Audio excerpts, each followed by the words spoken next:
Yeah, just remember, you're gonna have to turn on your mic when you go to speak. Your mic's on. Mindy, we on? Goodness gracious. Okay. I will call the regular meeting of the Everett City Council to order. It is Tuesday, March 21st, 2023. And the time is 6:32. Everybody, please rise for a moment of silence, followed by a pledge of allegiance.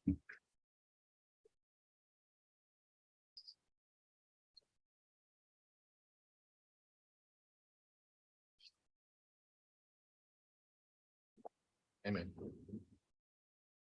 Allegiance to the flag of the United States of America, to the republic for which it stands, one nation, under God, indivisible, with liberty and justice for all. First item on the agenda is consent agenda. We have reading of the minutes from February 7th, 2023, regular council meeting minutes, February 21st, 2023, regular council meeting minutes, and we have financials for February 2023. I'll entertain a motion. I move we approve the consent agenda as read. Who makes a second? Mary, okay. Motion been made and seconded. Any further discussion? I have a question regarding the minutes. I'm sorry, Miss Allen. Can you turn on your microphone right there for me? I'm sorry. Push the button. There you go. Can you hear me? Yes, ma'am. Okay. Moving forward on the minutes, will the discussion section not be in there? It'll just be the motions that were made? Are you talking about under consideration of possible action items? No, on the minutes where it's, our discussion and everything. Instead of writing all the words, we're just putting the basic minimum. No, you're just putting the motions that were made. Right. Yeah, so those are consideration and action items. When we do minutes on action items, the only thing required on the minutes for action items are who motioned and the vote. Now, if it's a discussion item, if it's listed as a discussion item, then there would be a detailed description of what that discussion was. So for council going forward, if it's something that you want to continue to deliberate on, then at the beginning of the meeting, I would recommend that we talk to the mayor about a point of order and we move that item from being a action item to a discussion item. That way the council can't take any action on it, but there would be a detailed discussion on it. Okay, and I had a question on the revenue summary report. At the bottom for the notes, it said the insurance reimbursement money. What did we get in insurance money for reimbursement? We've had several claims on vehicles, fire apparatus. There's been multiple items that anytime the revenue is received, it's put into the miscellaneous, and it's noted down there. Okay, and also the third one, the reimbursement from Tarrant County, what was that? That was the cost of the road, right? Yeah, that was for the Christopher and the Race Street project. They were participants on the project. Commissioner Brooks agreed to fund all of Christopher Drive and a portion of Race Street. So that was the reimbursement. We had to pay for those costs up front and received the reimbursement back from the county. Any other discussion? Okay, how do we do this? All right. Take a vote. Yeah. Mindy, will you votes published? Okay. And then, so she should have it open for you now. Says not open. Refresh. And you should be able to cast your votes then. I got nothing.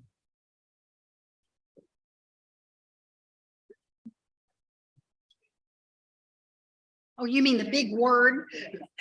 There you go. Oh. And it is touchscreen, so you should be able to. Just zap it. Yep. And then submit your- Miss Allen, is it working for you? Sorry, new system, so we're testing it out. Oh, here, let me show you. We got it. That's pretty cool. once you figure out. how to do it. I got this. Yes, we will. Next time we have training. Well, be- some- actually be beforehand. some- Did you silence your phone? Did you silence your phone? Motion carries. Make it So we be- drop down to the next item, which is presentations. Item A, citizens commendations. I'd like to ask the following individuals to come up.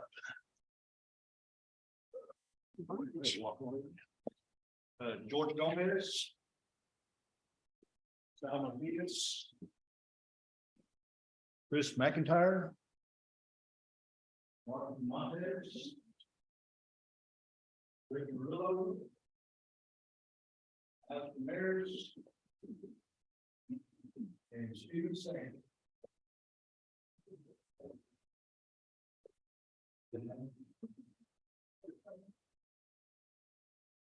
Citizen. And upon the chairman's appreciation of your rare spirit action, Vice President 123 or that first not part, is action contributing to the safety of our children and the families and our company saving tax lines.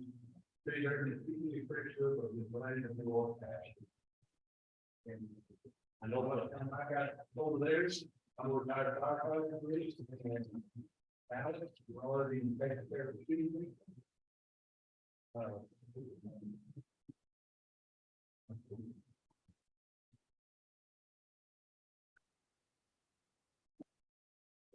Anybody else? Well, I was there when this happened. Like I said, I had two grandchildren on the field and it's devastating. So it's one thing if you're a firefighter doing it. It's another thing you got family on the field, and this is something that's carried on into our city from another city, and we're going to do everything we can to put a stop to it. So I know a lot of you are here to talk about the baseball situation, and we are going to address it one way or another. So anyway, I appreciate you guys, and you'll pass that on to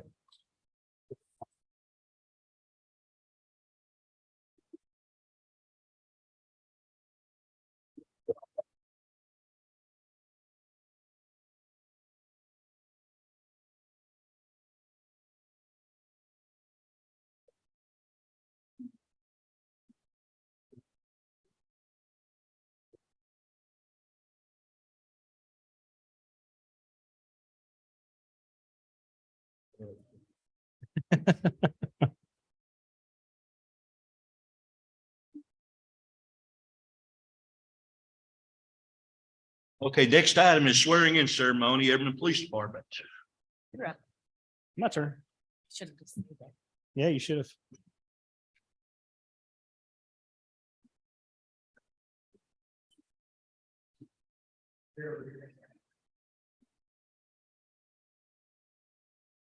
Good evening, Mayor and Council. I'd like to ask Officer Bobby Pender and his family to come on up here. It's my distinct pleasure to introduce to you Officer Bobby Pender. Officer Pender comes to us from with several years of experience already from the ranks between officer and lieutenant. We're happy that he's chosen to be a part of the family here, and he's here tonight with his daughter, Taylor. Okay, I almost said Tanner, and I was like, no, you told me Taylor. With his daughter Taylor to pin his badge on him. So we're very excited to have him be a part of this family. We're extremely honored to have him be a part of this family, and we're looking forward to what he can bring to our agency and our department. So, sir, I'll slide around here. Just stand right. You'll raise your right hand and repeat after me. I state your name. I, Bobby Pender, Do solemnly swear do solemnly swear that I will faithfully execute that I will faithfully execute the duties of the office the duties of the office of City of Everett of City of Everman, Police Officer police officer of the state of Texas, of the state of Texas, and will to the best of my ability and will to the best of my ability preserve, preserve, protect, and defend protect, and defend the Constitution and laws the Constitution and laws of the United States of the United States and of this state, and of this state, so help me God. so help me God. Thank you. Kind of signatures here and here. And this is going to be- Put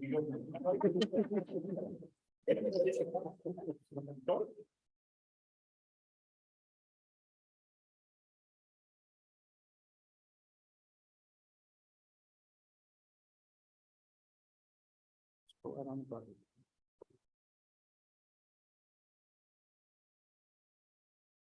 Don't you poke me. No pressure.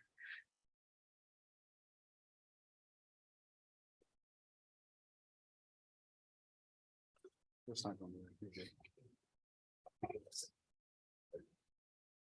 That is yours. Congratulations, sir. Welcome aboard.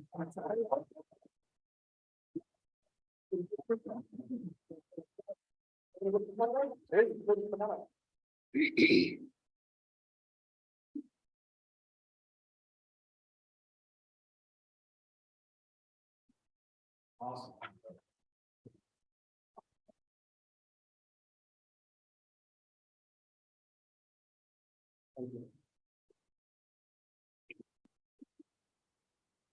Next item, item C is swearing in ceremony, Everman Fire Department.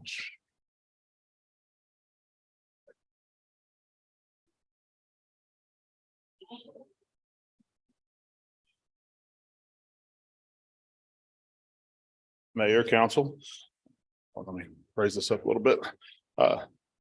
Almost to mirror what Chief Spencer just said. We're fortunate to have a number of individuals coming off probation. They've completed their first year of employment with us as a city. I know that this is only the second or third time that we got to do this in front of council, so we wanted to make sure to give the spotlight to our guys that have been diligent over the last year and proven their worth and proven their abilities to perform as a firefighter for the city of Everman. So tonight, we actually have 3 individuals coming off of probation. One is full-time and then 2 are part-time guys. And then we got one who has technically been off probation, but he never was given the full ceremony. And so he deserves the full ceremony for have the badge cutting. So we got Otis Thomas, Scott Rice, Carson Denny, and Kevin McCall. All right. We'll go ahead and have y'all stand right there. How many? Raise your right hand. Repeat after me. I state your name. I do solemnly swear. That I will faithfully execute. The duties of a firefighter of the city of Everman Fire Department. And I will support and defend the Constitution and laws of the United States and the state of Texas. I understand it is my duty to serve. The people that I swear to protect. Safeguard and preserve life.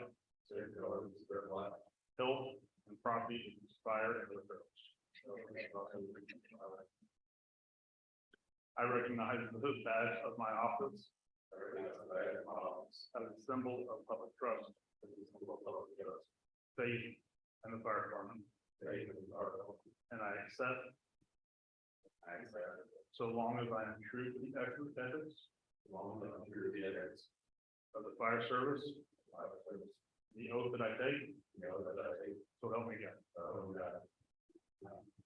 So we'll have y'all sign, and as customary with the fire department, they do wear a probationary helmet during their probationary year. So with this, they get to turn in their probationary helmet and they're issued their traditional helmet with their name embossed on the front shield. So if you want to swap those out and then bring up whoever is going to do your badge pinning.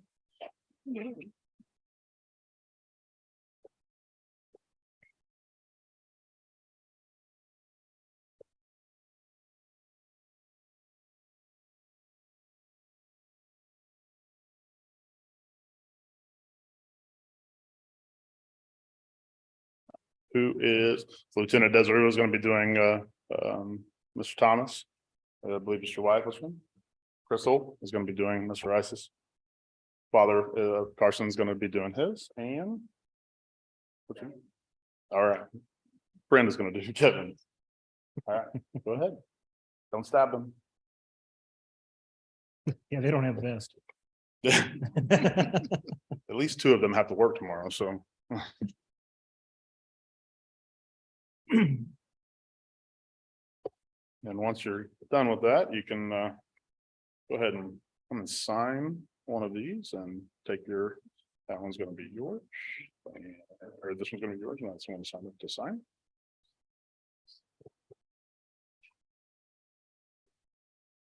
All right.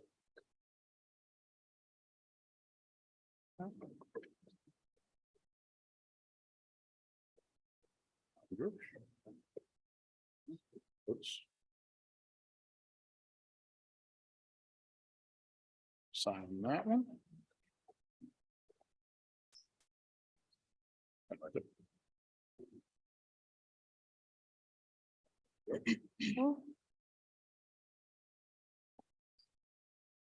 Kevin?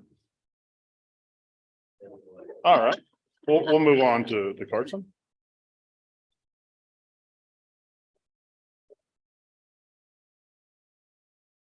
You'll sign right there on any front. There you go.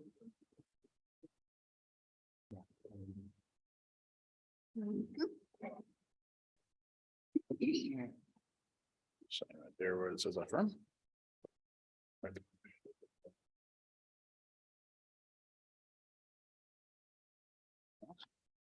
And with that, no more pumpkin patches. That's what we call the orange patch.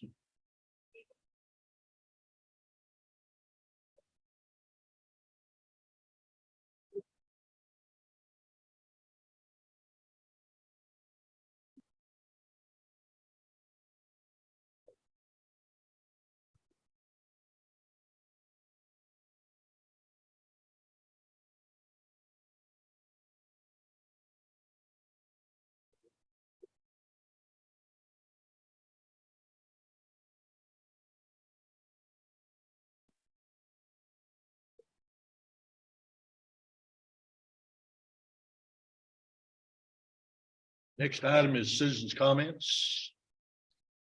At this time, any person who desires to speak on any item posted on the agenda or any person with business before the city council not scheduled on the agenda may speak to the council, provided that a speaker's request form has been completed and provided to the city secretary prior to the start of the meeting.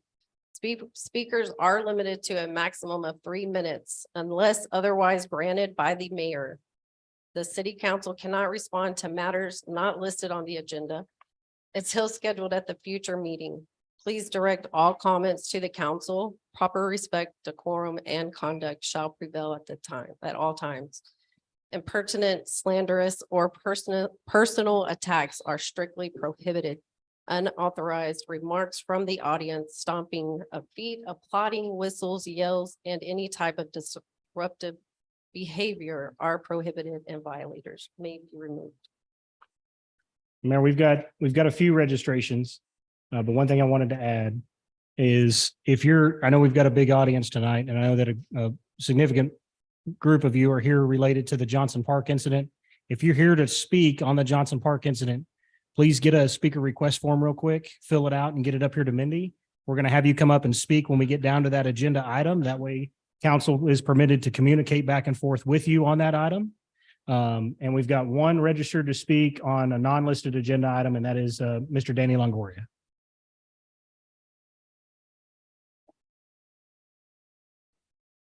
Good afternoon, Mayor and Council. My name's Danny Longoria.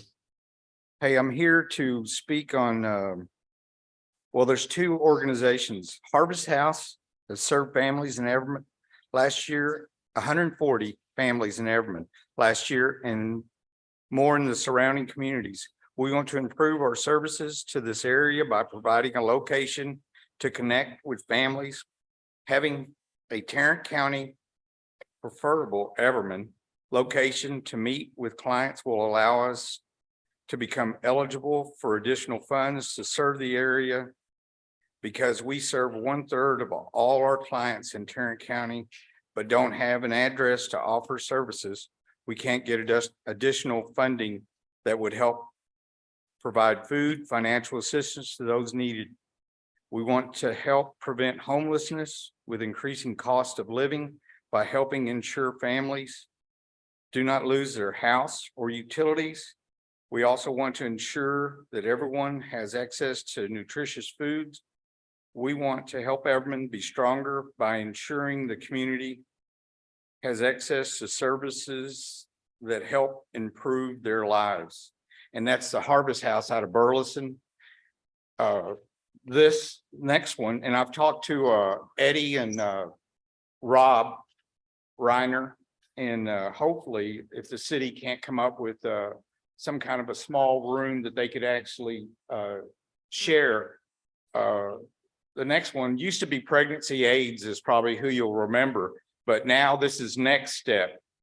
And so on June 24th, our Supreme Court decided to affirm life in the United States, and due to the trigger laws in Texas, babies are safe from abortion in our state.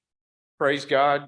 Our Next Step Women's Center, we are still navigating into new battlegrounds for life, but we are confident in the one who gives it.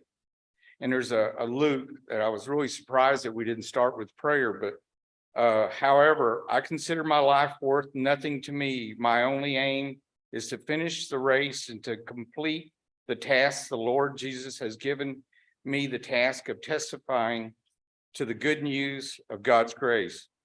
We are thankful that you have chosen to help complete the task of testifying the good news of God's grace.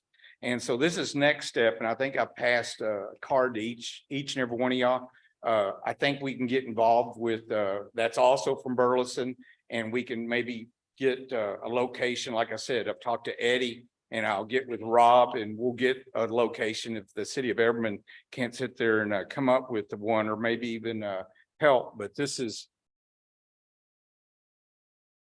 no cost to the city of Everman, and it'll really help a lot of the young folks, especially some of the young ladies that might get pregnant for whatever reason. And then as far as the food, we know how that goes come Thursday when they drop stuff over there in front of Eddie's grocery store. The last thing I'll sit there and say is I hope we can work together. I really believe in the baseball, football team that my sons have been a part of, and a big hand for you guys, because that's a big deal. I can remember me and Ray playing with my little brother and my our little brothers, and I think that they actually your younger brother actually named the Warriors back the first year we were had a pee-wee football team here in Everman. We cleared the rocks for this field out here after practice. And it's just a neat deal to be able to share that with y'all because it goes back a while, and that's a good deal. All right, thank you. Anybody have anything? Okay, hey, I've got one extra booklet here from who is really interested in helping a lady or ladies. Thank you. Thank y'all. Thank you. Next item, discussion items. Item A, potential relocation of all public meetings. All right. So there was actually an intent of hosting the meeting over here before we expected such a significant attendance tonight. And that intent was to try to do a trial run. Our staff has obviously grown. We've added a code enforcement position within the police department. And we've been running out of space. We don't have an additional office space now that we've promoted a corporal. Right now, the code enforcement officer and the corporal are actually sharing the same desk over at the police department. Additionally, our permits, which is ran by Donna Wilkerson, she is down the hall all the way at the end, furthest away from the entrance to City Hall. So she's not exactly easily accessible to the citizens that come in that need to pull permits or need to discuss something with her. So one of the things that we had talked about was trying to improve the office space or create a couple extra offices, not only for them, but also for Public Works. Our Public Works facility is further dilapidating. The employees have been complaining about some mold smells and poor conditions there. We've already expended funds one time to go in there to try to resolve the issue and improve that building. I don't think the building is worth any more investment, and I hate to come to council and say we should spend another 10 grand to try to remediate an issue that I don't think we're going to be able to remediate without demolishing the building altogether and rebuilding. So we are cramped for office space, and I think what we would like to propose to council is moving all public meetings over here to the Civic Center, hosting our city council meetings, EDC meetings, any public meeting here, and converting the council chambers into a shared office space with cubicle style office space for permits, code enforcement, and city services. So this way, when citizens walk into City Hall, if they don't have business with either municipal court or UB, they can turn to the right and they can deal with any other city services that they may need, whether it be code enforcement, permits, any water related issues that aren't UB related.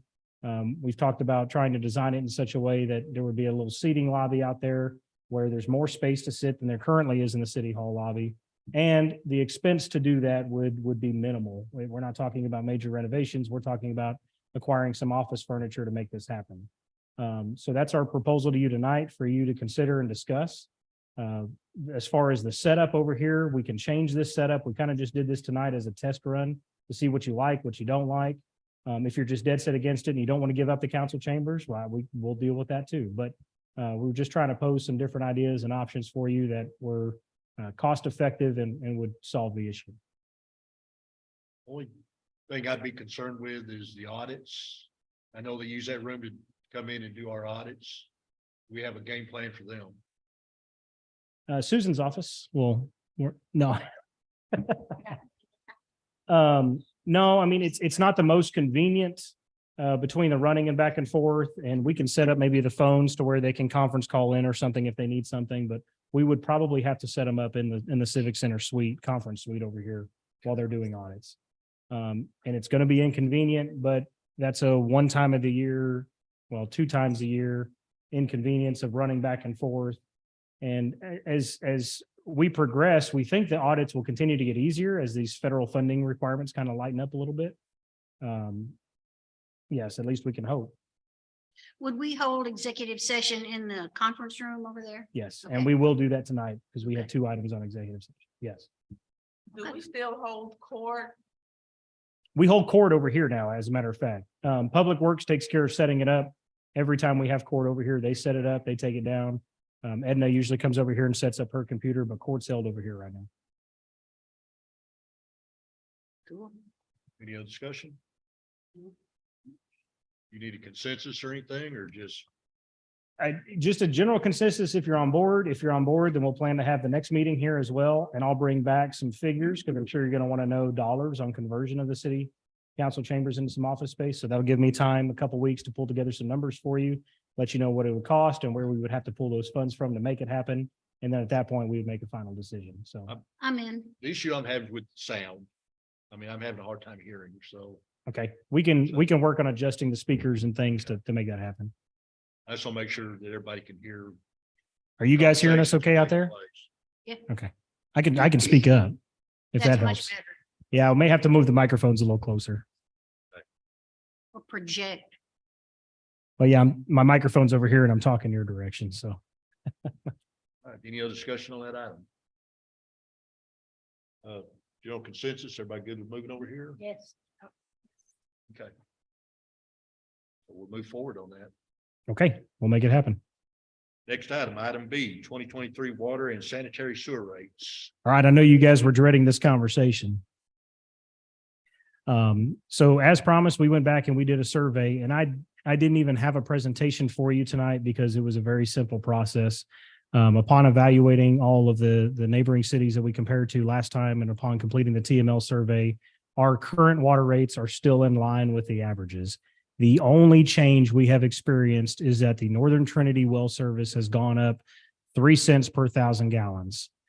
So our recommendation to council is that we propose a 6 cents increase on the base rate because there's 2,000 gallons included in the base rate, and a 3 cent increase on the sewer rate. So a total of 9 cents per month, which will have an overall impact on the residential consumer of about $1.18 a year. So that's what we're proposing, a very minimal minuscule increase just to offset the increase that we've seen from Northern Trinity. No other adjustments are being proposed this year.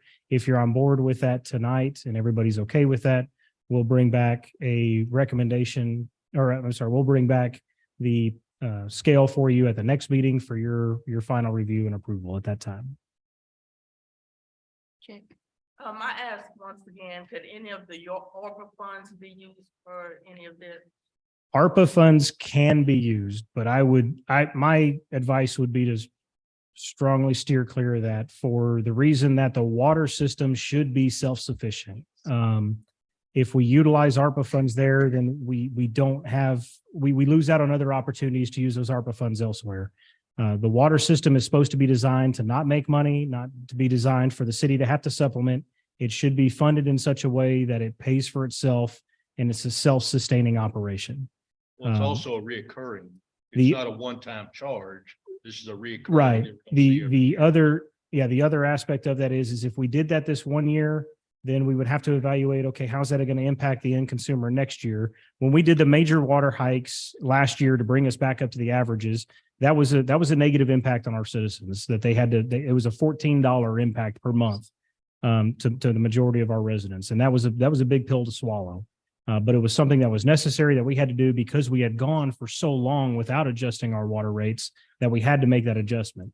And I promised then that if we did that going forward, we could make minor adjustments that wouldn't negatively impact the end consumer, the residents. 9 cents a month is not going to negatively impact a resident. And those minor adjustments year after year will take care of maintaining the revenue that the city needs to continue operations within the water department without having to hit them in the pocketbook. And what was the total for the year? For revenue, Yes. yeah, so the overall additional revenue that the city would receive with this 9 cent increase is $2,500, something like that. It's minimal. Yes, but we need to do it because we got ourselves in trouble in the past for not incrementally going up. Yes. And then that big bite last year or the year before. Yes, and it's like, we're doing our citizens a disfavor by not, and this sounds funny, by not going up on the rates, but I'd rather do it pennies than another $14 bite. Absolutely.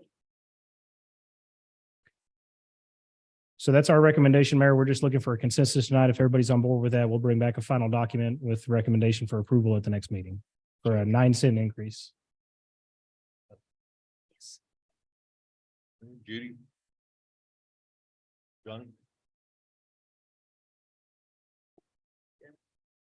Okay, you got your consensus. Okay. Thank you, Mayor.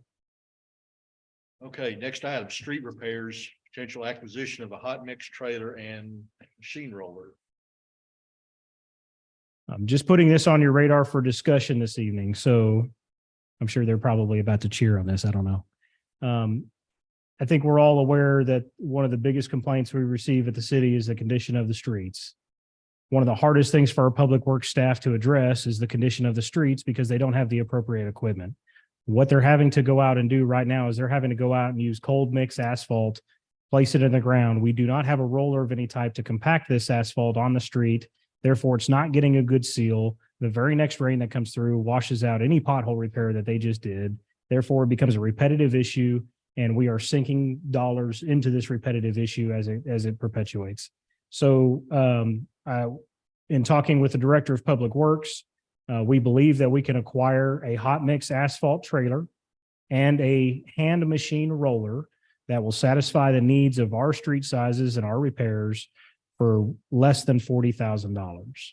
So our recommendation is if council's okay with this, we'll go out and we'll get official prices. We'll bring it back to you.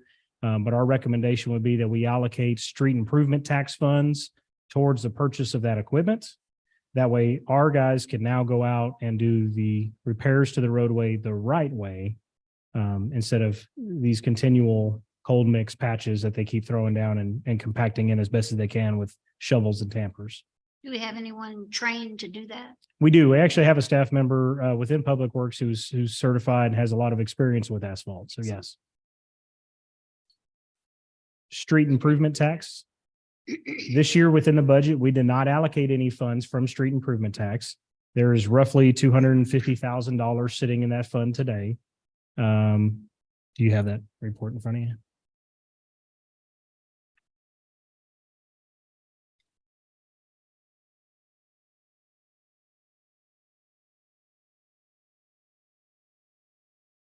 Yeah, so $270,000 are sitting in that fund right now. I think it's a good expenditure. It's not necessarily, we have a lot of roads that need to be reconstructed. Every time we reconstruct a road, Ray Street here, the reconstruction of Ray Street was $250,000. Picking one road will drain that fund. We have roads that need to be reconstructed. South Race is the primary one that we're focusing on now. We've already completed North Race. The city's going out with the CDBG project to complete the water line underneath the road. We're looking at the sewer line. And then immediately following those two, we've already met with Commissioner Brooks about a partnership on doing all of South Race. But what I want to try to avoid going forward is I don't want the city to spend funds on repairing a road if we haven't addressed the water and sewer underneath the road first. So that's the reason why South Race still hasn't been addressed. But they don't have the equipment to even try to patch it the best that they can for the time being. And many of our roads have some pretty bad potholes and are pretty poor condition. And unless we equip our public works staff with the equipment they need to make the right repairs, it's not going to get any better. And the city's certainly not improving a financial position in the street tax to make any major changes there either. I mean, we will have to take out a bond. The city's next bond package will likely have to be another street improvement bond package. Well, where will we store it? Because we're continuing to purchase equipment, but where are you storing it? We don't have a building. Yes, all of this equipment, so it would have to be stored. The hot mix asphalt trailer would have to be stored outside. The roller can be stored inside the public works facility. We will have room in there, particularly after the fitness court is completed here at Pittman Park. There will be space inside of there, but the hot asphalt trailer will have to be stored outside. That is something that's on our capital improvement plan that we've talked about, is building some sort of storage, even if it's just a canopy over some of our equipment to keep the sun and the majority of the weather off. We do need to look at building something in the future to put these pieces of equipment under. Well, a tarp, if nothing else. And that's primarily what they're having to do right now. Yes. Right. But again, this is just a discussion item tonight. We're not asking for approval. If I get a good head nod, then we'll bring back some firm numbers to the next meeting and ask for your permission to go forward. Cool. Fine. Check. I'm done. Yeah. Wouldn't start the process. Okay. Next item D, Trinity Metro Zip Zone Ride Share Services. All right. I think all but Councilwoman Renfro were here when this was originally approved. And if you recall, the Zip Zone Services was funded entirely through a grant with a partnership with Commissioner Brooks's office and the county. We knew going into that interlocal agreement that interlocal agreement was going to last approximately 2 years before the funding ran out. It was all an estimate at the time. We were just going to run it as long as we could until the funding ran out. Trinity Metro emailed me the other day letting us know that we are approaching the end of that ILA and we are approaching the end of the funding. Full transparency, I have been asking for reports from Zip Zone for the last year, wanting to know how many residents in Everman were utilizing the service. The reports I was getting were regional reports that included locations outside of the city of Everman. I had to request multiple times, again, that because I know council wants to know how many Everman residents are utilizing this. If we're going to be utilizing Everman tax dollars, how many Everman residents are utilizing this? There has been a new manager put in place who has sent me a report this last week. I've shared both of those reports with you. However, I'm still not confident in the data in that report. It still appears that we have locations listed on that report that are not in the city of Everman. One of the primary spots that they keep referring to is Stallion Point.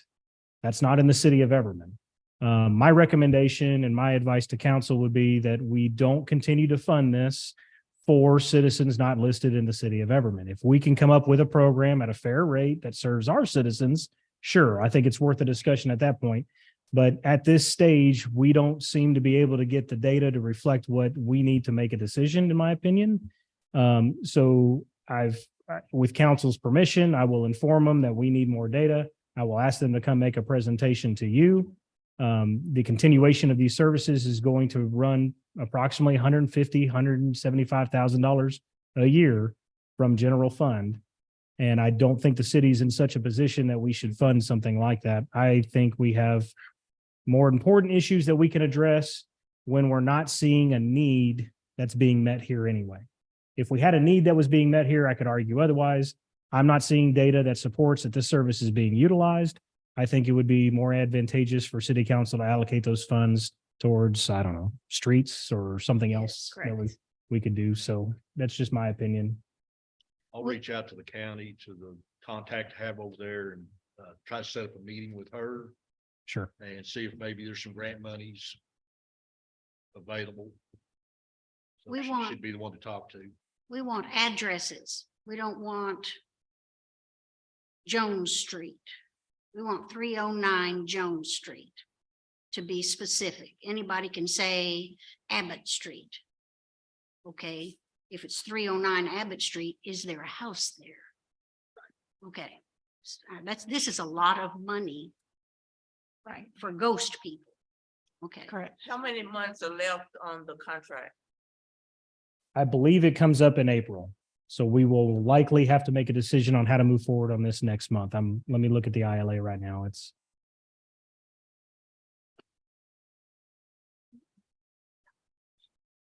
10 days, 11 days. I'm looking for the term in the We'll know interlocal. till we get some data. It was good for 24 months and it was executed. It was executed in June. So we have until June. June, okay. 3 Well, months. I don't believe we ever advertised that it was available to everyone. We've got it on our website. We've made sure to include it in the newsletter. We've got handouts in the city hall lobby. We did do CTY callouts when we first started the program. And don't get me wrong, there are a few citizens that do rely on the service. And I know that there are some citizens that utilize it. I'm not sure that the city should be put in such a position to supplement it for the amount of users that are using it. And keep in mind, we can continue the zip zone service. The city, this grant was to supplement that service to keep the cost on the users down. We don't have to supplement that. Therefore, the cost on the users would go up, but they would still have zip zone as an option, but the burden would be on them to pay for it.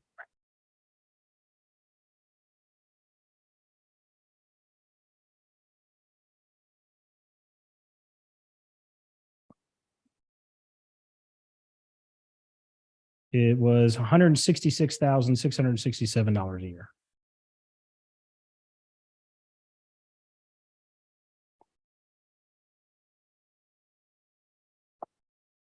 That's all. Anything else?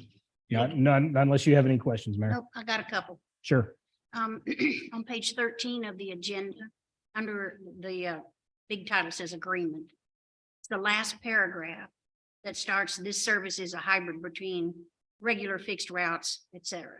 Look at the fourth line up from the bottom that starts with additional stop amenities such as seating or shelter could be provided by the city at the city's expense. I just saw the word could. I didn't Could. see that earlier. So they're not saying we have to. Correct. Okay. And we have not Okay. supplied right. them. Thank you. Okay, on that same page. You covered it. Said 24 months at 166,000. Yes, My ma'am. question was, then what? But you've already covered that. And then on the page 14 of that.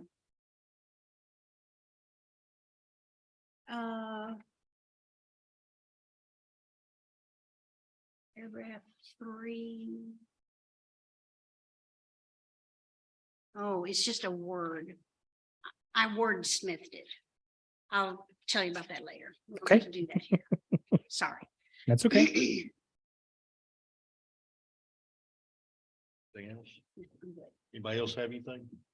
Did you say you were gonna see if there was any grant money to extend that or ask? Yeah. They did pursue the grant. So previously, the city didn't have to take any action to pursue this grant. The county and Trinity Metro did that on their behalf. They did that again this past year and it was not awarded. So there will not be any grant opportunities to renew this going forward. So the ask will be that the city approve allocation of funds to continue this agreement the way it stands today.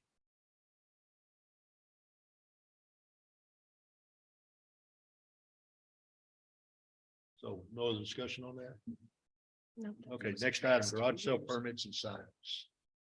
So we are currently working on evaluating our fee schedule. One thing I wanted to get city council's input on is the garage sale permits and signs. Obviously, we have specific signs that are utilized. For a resident to come in and pull out a garage sale permit, they have to pay a $25 garage sale permit fee.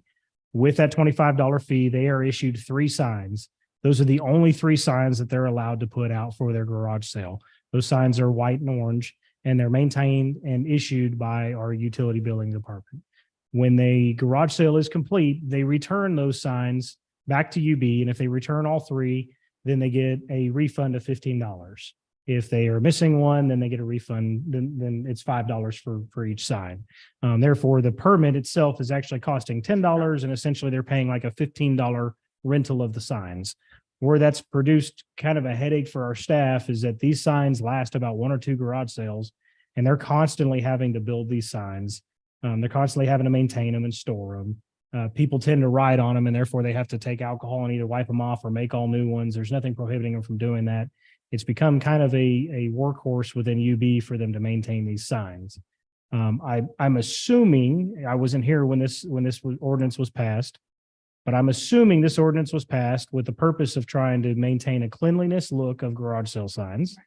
And I'm assuming that everybody wanted to kind of know who had a permit and who didn't. So it's always been easy on the police department side. If we saw a garage sale sign that wasn't a city supplied sign, we know that they didn't have a garage sale permit. But if it was a white and orange sign, we knew that they had a permit. We've also come across a few incidents where people have not returned the signs, forfeited their $15, and then continue to just have unpermitted garage sales all year without anybody knowing.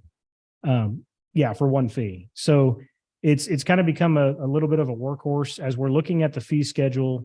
I just wanted to get council input on this. Is there any hesitation of going away from the city supplied signs and working with the attorney's office to put in guidance on them supplying their own signs at their own expense and dropping these permit fees from 25 down to 10 and doing away with the whole process of the signs?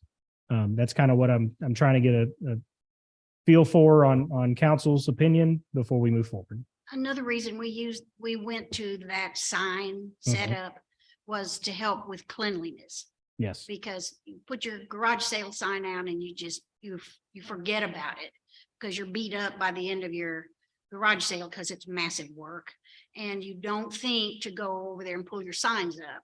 And then we had garage sale signs all over the place. So if you got money back when you returned your signs, then that was a little impetus there to get you to collect your signs and get them off the street. Well, can there be like a grace period? For instance, you have 5 days since you're coming to get a permit anyways, and we know you have a permit. If we still see the sign after 5 days, that you get a notice and say you need to collect your signs or you'll be fined. Right. I mean, That's good if we've got the people that are aware, the police officers, code enforcer, whoever. Just need to put some teeth in it. Yes, I Well, agree. Yes. And our sign ordinance today, which includes garage sale signs, is actually very weak. We've been working with Victoria and the city attorney's office on revamping that. There are some pretty creative sign ordinances out there that really give the city a lot of teeth as far as enforcement without having to add the necessary workload onto the staff, if that makes sense. So I think we can get real creative there if council is willing to go away from the white and orange signs and is okay with doing something different. But before I even work on that and propose that, I just wanted to get a feel for how council felt. I don't know who was on council when that ordinance was passed. I don't know how old it even is. But I just wanted to get a feel for what your position was on it. Another reason we use those signs was people were having monthly garage sales and their front yard looked like flea market. And Yes. so we're trying to encourage them to stop, and they could only have 3 garage sales a year. I think it was 3. And so I'm not opposed to making changes. I'm just giving you some feedback on why we went to those signs. Sure. And as we look at the sign ordinance, we can evaluate those. There's cities out there that actually only allow 1 garage sale a year. One of the cities that is well known for their sign ordinance is the city of Bee Cave.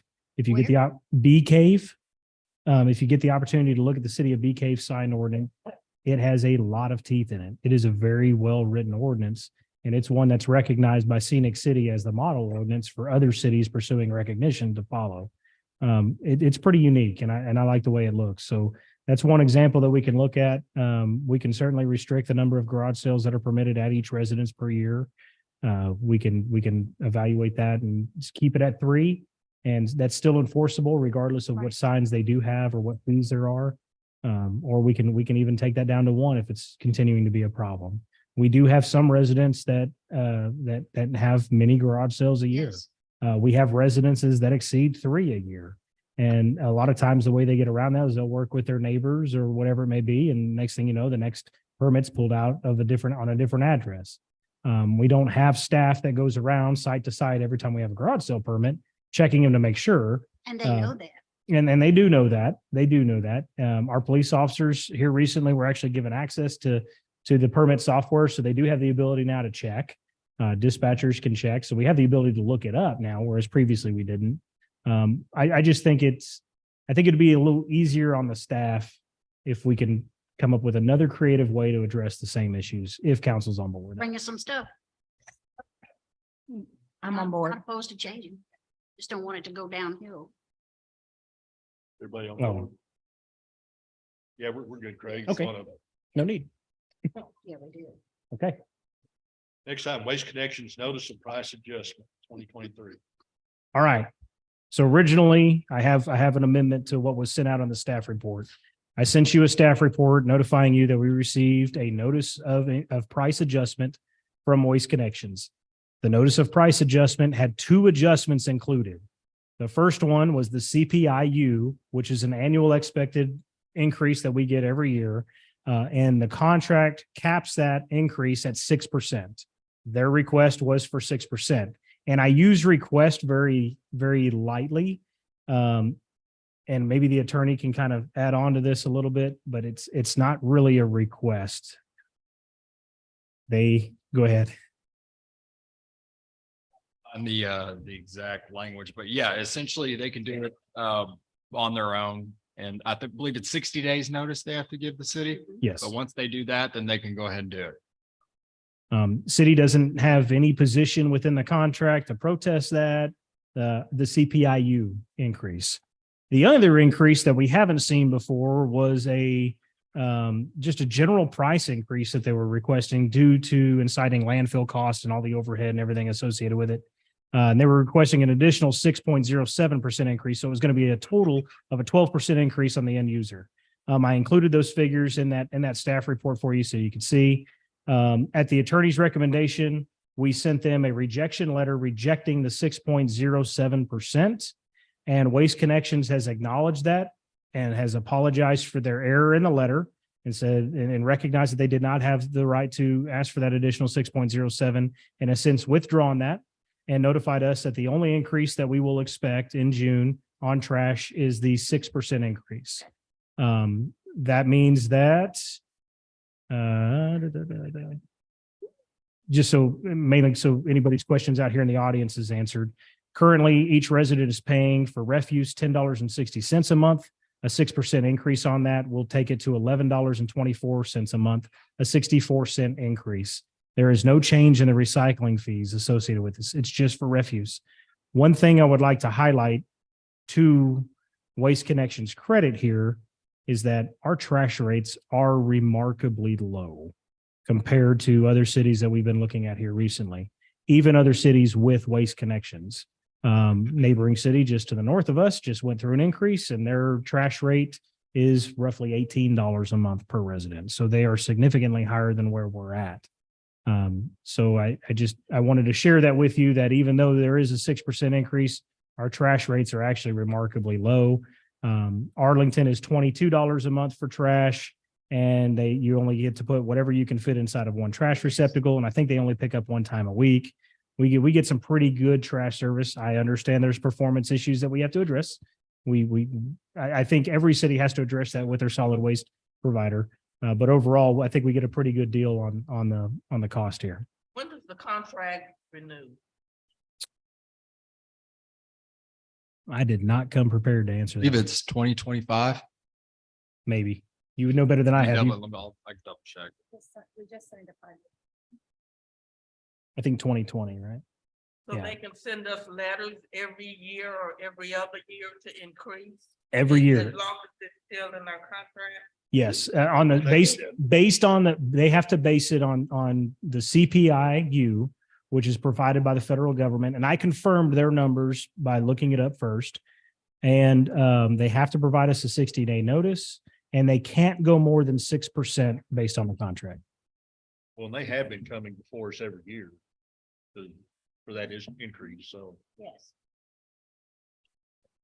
Do you have something to add? Well, I was just gonna read the exact language in the contract. It says the service provider shall have the right in its sole discretion and upon giving 60 days notice prior notice to the city. That's essentially, they can do it every single year, but that's the max they can do it. It's sole discretion. And I believe it contract goes until 2025, and then I think you said it renewed last in 2020. Yes. When will they deal with the issues that we have regarding them picking up trash? If we have 2025 to go and we'll study giving them the increase that they're asking for. They've been fairly responsive to staff. I know that, for example, today we just had an issue in the 300 block of North Race with some mattresses that they failed to pick up. Called the manager today, and they had crews out there that afternoon. Are there? Within the past month, 2 residents, okay, this is the problem. If I have trash out to be picked up, I haven't had the problem personally, so I'm just giving you an example. You pick up part of my trash and leave it down and pick it up the following week. I mean, why not pick it all up at one time? That's ridiculous. And then we've had residents where they'll pick mine up and not pick up my neighbor. That's crazy. Sure. So So they pick it up. yeah, I mean, Yeah, but certainly I'm not saying, all Right. weekend. That's my point. If I'm paying you to pick up my trash, I need you to pick up my trash and not let it go a whole week. sure. Have those And- people called to complain?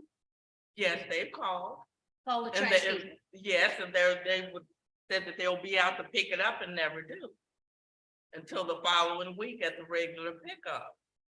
We keep a trash log at City Hall anytime we get complaints of trash, and I don't think we've had any that haven't been followed through. So if they're called, City Hall, but I thought you told the We- residents were to call the trash We- people themselves. yes, we do. We encourage them to call the trash people themselves. And if the issue is not resolved, typically we're getting a call. So we log that, and we haven't had any complaints coming in. So, we can certainly continue to address those. I'm happy to stay on them. They have contractual obligations to provide a service. And if they're not fulfilling that, then certainly we can discuss that. But I don't think staff is being made aware of specific issues other than just general complaints. And I don't think it matters who our solid waste contract provider is. We're going to have general complaints over whatever company we have here in the city. I think that's just one of the things about doing business as a city is at some point we're going to get complaints about trash. Now I have been very pleased over the last year with the response we've been getting. They have improved the response to the city staff. They have improved on making us aware of issues ahead of time rather than not picking up an entire city and telling us, oh, sorry, we forgot about you the next day. So it gives us the ability to send out notices in advance through CTY or social media. So we have seen improvement on the communication end. If we're still having issues, then I would just encourage anybody to call City Hall and let us know if they're not responding to the issues. We need to know so we can enforce the contract that we've got with them.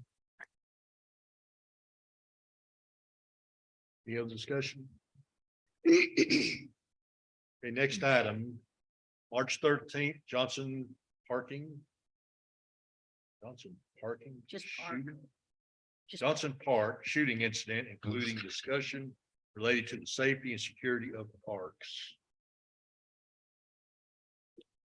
All right, Mayor, I think we've got a few speakers registered on this. Mindy, you want to call one of them up? Yvondra Ashley?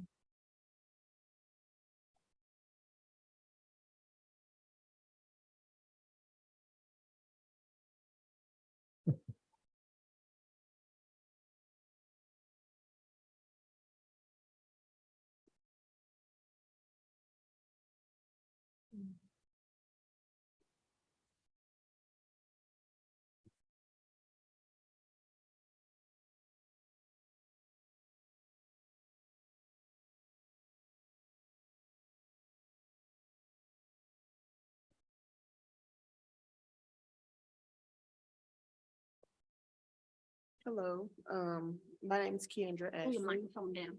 Thank you. ma'am. My name's Keandra Ashley, and I was present the day of the shooting. So was my 6-year-old. So was a lot of other 6-year-olds. Ultimately, my question is, what can we do to provide more safety for these children? Because my son is traumatized. Never been exposed to a shooting like this before. I've never had to try to explain to him what this is or what's going on. So I just want to know what you guys can do to help us feel more safe in our community. Because my son doesn't want to play baseball anymore. Sometimes he's scared. We had to do counseling for him and that helps some, but he still has questions sometimes. So I just want to know what you guys can do to help us feel more safe on the field. Well, I'll tell you, I had 2 grandchildren out there on the fields when that happened. Mhm. And my 4-year-old grandson was in tears. I mean, we couldn't Traumatized. console him. And we were on the center parking lot, you know, we wasn't even there, but we heard the gunshots. I was trying to call dispatch. My other granddaughter was on what I call the Mustang field. You guys have numbers now. I don't, it's one right there in front of the concession stand. And she appeared to be all right, but when I got back over there, she grabbed hold of me and wouldn't let go. So, you know, I'm very sensitive when it comes to our children. So I'll tell you that right now. So I was a firefighter and did EMS for 37 years. And I almost quit on numerous occasions when I ran really bad calls involving kids. I've reached out to the city of Fort Worth, to their mayor, and I told her that I want a meeting with her and their police chief. And I have not, a week later, I still have not received any contact from her office. So tomorrow I'm gonna send another email and I'm gonna tell her, if you don't respond to my email, then and set up a meeting, I'm going to the newspapers and I'm going to the television stations. You know, if you're gonna try to cover it up, I'm gonna expose you on it. So you put a group of people down here that came from a bad, they came from the Butler House. Mhm. I don't know if I should say that or not, but high crime area, and that's all some of these people know. Plus they move them down here to the area where there's no public transportation, there's no jobs available for them. Right. Yesterday, there's nothing for them to do. So yesterday, Fort Worth came in, they did a raid over there, arrested 3 individuals. So this is a common occurrence coming out of Fort Worth into our city, and I've had it. I've raised a stink before. I went down there and protested when they told me what they were going to do over there. And they basically told me that I didn't live in their city. It didn't really matter what I thought. So I'm going to take a different approach. And I want them to cringe every time they hear the mayor of the city of Bearman's on the phone. Yeah. So we're going to do everything in our power. My first thought was to shut down that basketball court altogether. And is that not possible at all? Well, if I had my way, I would, but it would take 3 other council members to agree with me. And I just don't know if that would happen. So, and we can't go over there. We can't send PD over there and run them off if they're not doing anything. So, we don't want to categorize every kid on that basketball court because they are from Stallion Point Apartments. Because I'm sure there's some good kids over there. There's some people that are just down on their luck and they're kind of stuck there. But at the same time, we've got these individuals that don't mind coming to our city and creating problems. And Fort Worth, if Fort Worth has to come out, it's a 25-minute response time for them. Our officers are the ones having to deal with it, not them. And I was amazed. It was about 25 minutes when they showed up the other day after the shooting, but it was multiple Fort Worth units. We've never seen that. That doesn't happen. So I'm gonna get off my soapbox. Like I said, this hits close to home for me. I was the president of that association down there for 20 years. We didn't have incidents like that when I was running it. And it's not the guys running it, it's the people coming in that are just disruptive. And what really made me mad was they were backed up to that fence and there was kids on that field. I think they were warming up on the pony field. And the shots were in their direction. I'm just amazed that one of them wasn't hit. So, and I guarantee you, I'm not willing to, I know we paid a lot of money for that basketball court, but money's not everything. Our safety of our children comes first. Yeah. So I'll tell you that right now. So that's my thought on it. So Is the court open or closed right now? it's locked up right now. It's locked up. But how long until something like this happens again? Like there's courts locked up, but yet there's still kids being menaced around here. And we have the court at Pittman Park that's packed full.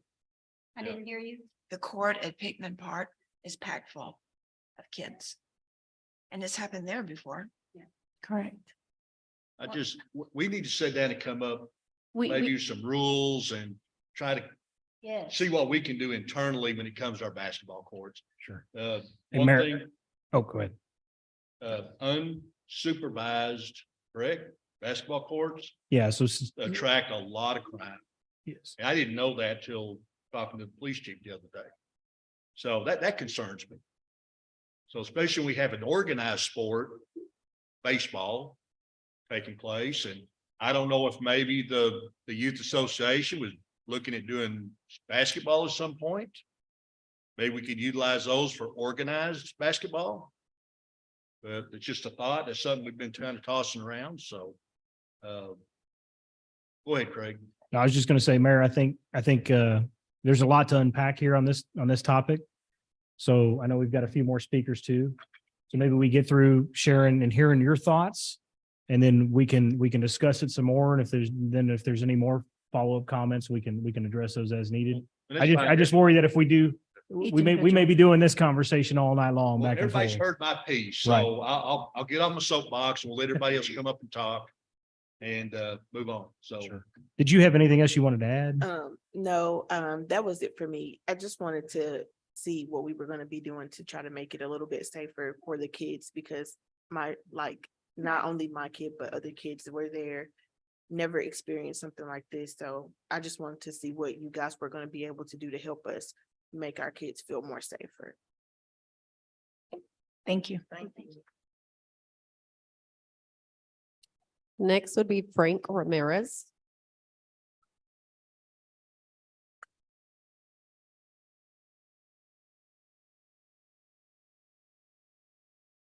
All right, good evening, Mayor and Council. First, I definitely want to start by saying thank you, guys. We appreciate you just giving us this part of a platform and part of the agenda. I had some time to think, kind of listening to Mayor speak, and obviously a parent kind of sharing her thoughts just now. I had this whole kind of an idea how I wanted to approach this conversation. Then I really thought about it, and it really needs to come from the heart, right? Something that's really meaningful. And so, again, first, we want to say thank you, because the city has been extremely helpful for us, very beneficial when it comes to the parks. Spencer has been great when it comes to communication. Just communication in general has been really, really good. So I definitely want to start by saying that. You know, our goal as the organization is not to come and, you know, say anything wrong or bad, and we want to provide solutions, right? How can we provide solutions? I think, you know, to y'all's point this evening, we could probably say a lot of things that you could be here all night for several hours trying to come up with a great idea and a plan. But I think at the end of the day, it's going to be much more than just one evening, right? So it's going to be a lot of communication, a lot of conversation. We're here for that. I'm here for that. As part of the reason why I took the role as president with this organization, so that we could make this community a lot better when it comes to the experience that our kids get with youth sports. You guys mentioned about basketball. You know, those are things that we're wanting to continue to think about doing. One of the things I wanted to highlight, and I know some of our parents were unable to make it this evening, but I definitely felt like it was important, just some bullet pointed statements that I read off to you that were also shared to me this last week. One parent said, "I've lived in Everman my whole life, and several of my kids have played baseball here for many years. Why do I feel like it's not a safe place to be at anymore?" Another parent said, "My child doesn't want to leave the house anymore. He thinks something bad is going to happen every time he leaves now and goes to the park to play baseball." And another parent mentioned, "Our kids don't want to play baseball anymore because of the fear and the same thing possibly happening." And so that was just a few parents that had kind of left statements that they wanted me to at least mention and share. And I'll say this, all week last week, as an organization, rather than practicing for baseball, we essentially had to really spend time with parents, spend time with kids. We're taking time out from our 9 to 5, just like you guys do, right? To spend time to make the experience a little bit better. How can we make you feel better about what's going on? Another thing that we did as an organization, a lot of other youth organizations don't do this. We went out and actually got a counselor to spend some time with our kids that were really impacted and affected by that shooting. I'll be really honest. You know, when you first hear that, you think, unfortunately, in today's time, that's a common thing and it happens and you hear it. But until you see 6, 7, and 8-year-olds really, really upset about something like that that's happened, that's close to them, it hits you a little bit differently. And so I'll be honest and share with you, I don't have children of my own, but the kids in the organization, they're extremely important to me, and so are the parents. And so as the parent just briefly said a minute ago, what can we do? How can we make it better? What is some solutions? I don't have all the answers, and I know that you all don't have the answers either, but I'm sure that's something that you can communicate and work out. I will say that something that I really thought about, and I know Mayor just mentioned this, it is really unfortunate that the basketball courts it's a place, a really nice place, and it's a convenient place to go spend time and build relationships and camaraderie and have our kids and our community spend time together. But right now, unfortunately, because it's unsupervised, we're continuing to see things happen. I will share with you guys, even last spring season, you know, this wasn't anything that came up, and thankfully it was kind of separated by our parents. But there was 2 other fights out there as well during a spring break time, and we also had to intervene. Thank God there wasn't a stabbing or a shooting or something major that occurred. And so this isn't just a one-time thing. This just so happened that March 13 was very unfortunate, and this happened. And so, you know, we have the ability. I wanted to highlight this part with football. We've not had any incidents in the last 3 years, but because it's supervised. Baseball, and Mayor just touched on this, I've been part of the sports organization in baseball, coaching, and now my current role for the last 10 years. I grew up here in Everman. I played baseball here in Everman. Nothing like this has ever happened that I can ever recall in my 40 years here. So I say that to share with you, there's got to be something that the basketball courts have that you know, that's creating this environment. And unfortunately, it's unsupervision. So I think it's really important that our city really talk about that and see what can we do to make that a little bit better. I know the safety is really important to you guys. It's extremely important to us. We're here to help. I'm here to help. I've said this to Craig many times. Please just let me know, what can I do to be a part so I can do my part to make it a better place. That's our goal. That's why I'm in this role. That's why you see all these people here today that are supporting us, because they believe in it too. We believe in our community. But at the end of the day, how do we make it better? And again, that's why we're here this evening. Just, we wanted to share that message. So I don't have anything else. Just want to say thank you guys for the time this evening. And I'll wait here if you have any questions or feedback. Thank you, Frank. I'm in agreement with the mayor. I was there as well, and I'm a parent as well and coaching now. And like you said, many years here in Everman, and we've grown up here and everything, and this is an incident that was very unfortunate. I mean, unfortunate because it was so close to us. It happened here and we witnessed it and we were there. We're exposed to this anywhere. We can be at Walmart, we can be at anywhere, and we're going to be exposed to anything like this. I think that the time is changing, and we have a lot of people out there that don't have nothing to do. So what are they going to do? They're going to find something to do, right? And this event has really opened up our eyes, I believe, for our city as well. And we just need to have a little bit of time to come up with a plan, because we definitely want our kids to be safe. We want the Sports Association there for baseball to continue growing and to continue having these people and kids believing that this is there for them, because this is for them. It's not for us, it's for them. And we want to see the growth, and we want the parents to feel safe. It had nothing to do with the Sports Association. Your kids were safe with the Sports Association. Yes, they were in the area, and that made it unsafe. That made it very unsafe and very unfortunate. But we do care. Our heart is there. My kids, I have a 14-year-old, and my kid could have been practicing that night on the pony field. So we feel the kids' pain, the trauma. We feel it. We understand. And I want y'all to know that in my capability, if we can come up with anything to maintain our kids safe, that's exactly what I would like to do. So we're asking for a little bit of time to let us come up with a plan and let us put something out there for the safety of our children, especially on those basketball courts. Thank you. And I've already told Chief, I'd like to get with some of your board members and just had some sit down meetings and see how we can work together. Maybe I know there's some things we got to do, police level and various things, Fort Worth. But we'd like to get some input from you guys too. So Yeah, we would definitely appreciate that. And you're obviously would be welcome at our next board meeting, or, the next one after that. But something I left out too, I wanted to highlight as well. Since the incident, there has been a patrol car that has kind of circled the park at times, been parked there. Just to give you an idea, yesterday we started our first set of games for the official season got underway. And you're talking roughly maybe up to 300 people were at the park last night. So, imagine if something would have happened while we had 300 people at the park. Right. But it was really nice to have patrol kind of sit out in the parking lot, especially during our practices. That's given our parents a lot of comfort as we've moved forward.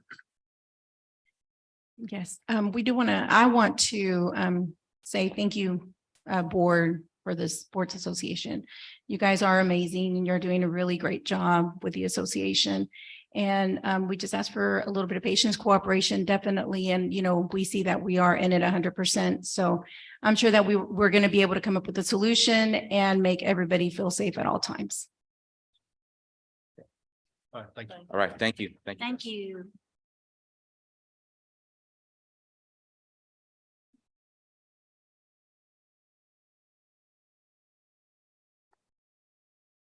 Santiago Kendall.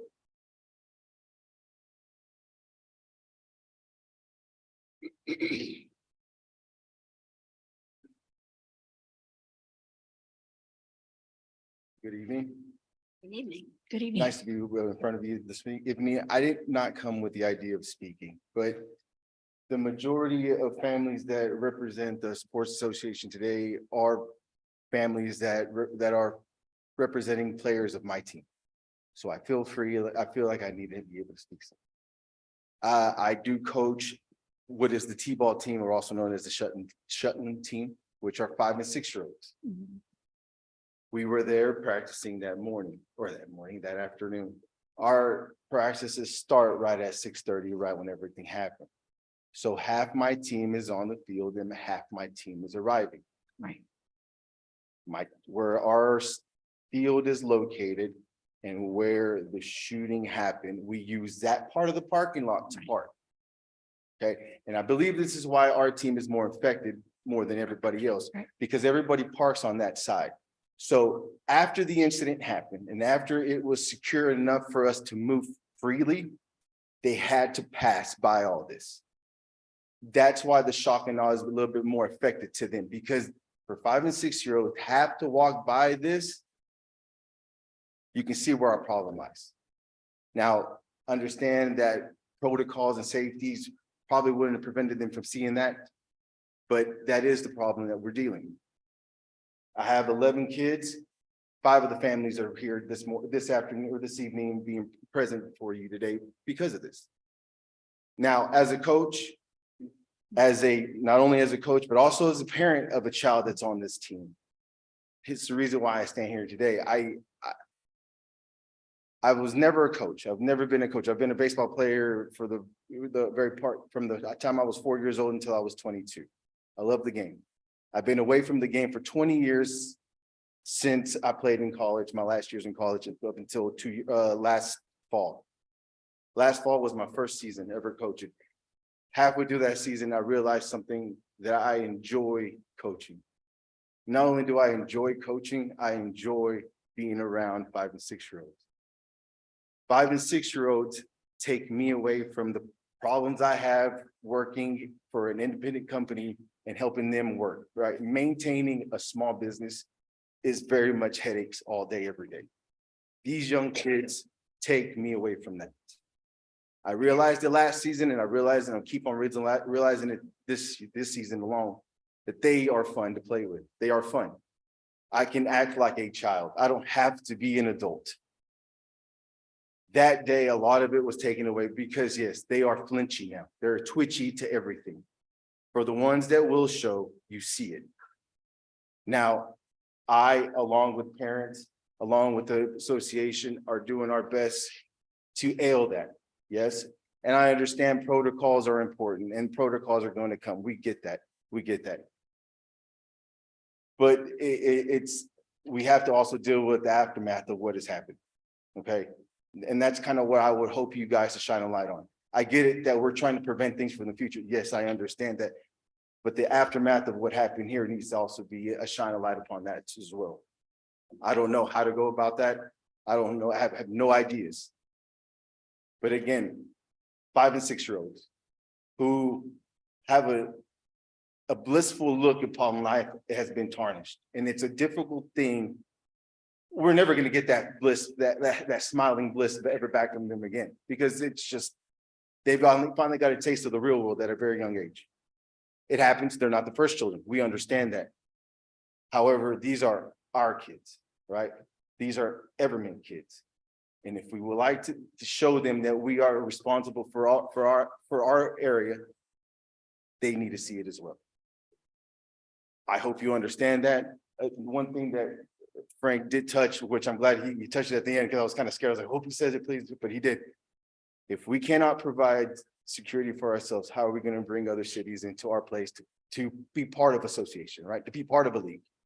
You have 5 other cities, if I'm not mistaken, or 4 other cities. You have Alvarado, you have Godley, you have Crowley and Joshua Coming in. to come play. They were all in the same league. Will they have fear to come play here? Don't want to lose those contacts, right? We don't want to lose those abilities to interact not only with those cities, but their neighbors. We enjoy playing against them. We enjoy the camaraderie in between and the rivalries in between all cities. But if they fear coming to us, it becomes a problem. I hope you guys see that. I understand. I'm pretty sure you do see it. I understand we're at the infancy of all this. Nobody plans this. Nobody does. Right? And I stand before you understanding that. But at the same time, I have to, as a coach and more as a parent, there's an aftermath that has to be attended to. And I hope you guys tend to that problem as well with the other problems that are at hand. And for that, I thank you for your time. Thank you. Thank you. Thank you. Thank you, Santiago. All right, Mayor, that's all our speakers. Okay. All right, so that's all the speakers we have that signed up. So I guess it's open discussion for council. Yes. I mean, I've said my piece, so, Well, Mayor, let me, if I can just add kind of the police department response and then what we're doing on the police department side here real quick. So obviously our officers responded to that scene, to kind of give you a little bit of an insight on the incident itself. About, I don't know, 30 to 40 individuals were gathered around or in the basketball court at the time when a fight had broken out, right in that area. The fight stopped.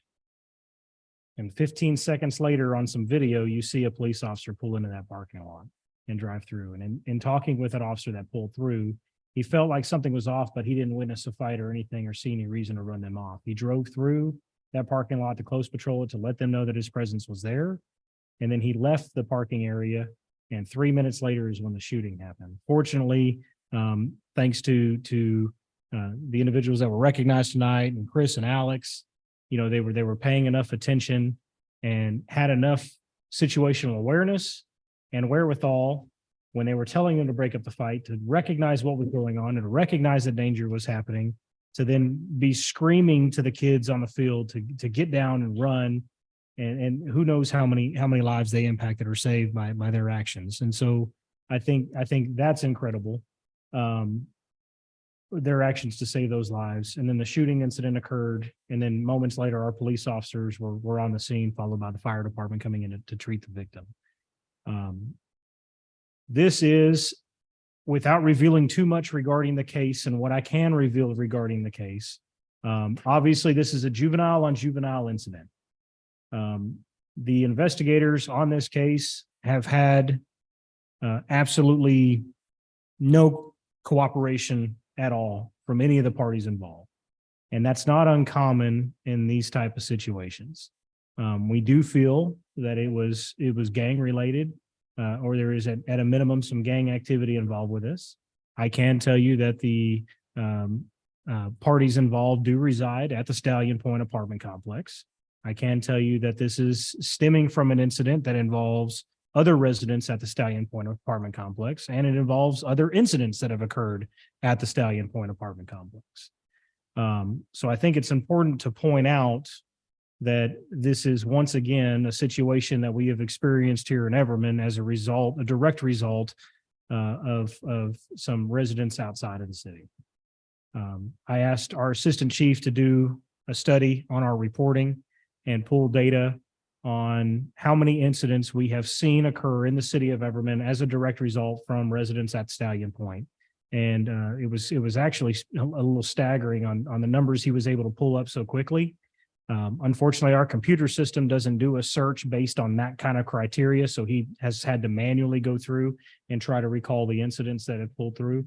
But what I can tell you is just about every single violent offense that we have investigated over the last 3 to 5 years have not involved Everman residents. They haven't been victims, nor have they been suspects in those cases. Every single time. The homicide we just had last week, they weren't Everman residents. The shooting at Dollar General that occurred, the attempted hit that was placed out that was gang related, they were involved with Stallion Point, not Everman residents, trying to conduct a hit directly across the street, a gang related hit across the street.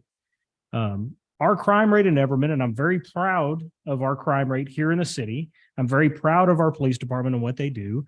They have been able to curb the many incidents that we've had and have dropped our crime rate here in the city by over 85% in the last 5 to 6 years. That's incredible. The battles we face today as a police department are facing the violent incidents that come in from the outside because of the things along our border. So I say that to just to kind of put that out there, that we're not getting any cooperation from the victims or the suspect in the case. We're not getting anywhere on this, and investigators are now working with the DA's office to see what they can do to continue to push this forward. The investigation is still ongoing. An arrest has not been made on this yet. And without cooperations of witnesses and getting the mixed stories that we've gotten, it's proven to be problematic. But I don't want that to come off as it's problematic, we've given up. That's not the case.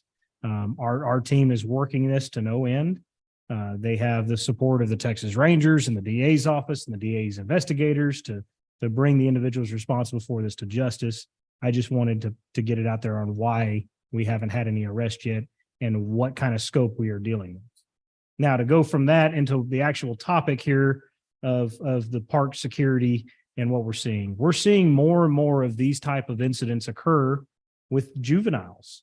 And, I just had a conversation shortly before here, and I've had many, many conversations with her before about this kind of activity happening amongst our juveniles. And that's with Dr. Donaldson at the school district. We are seeing it happen more and more.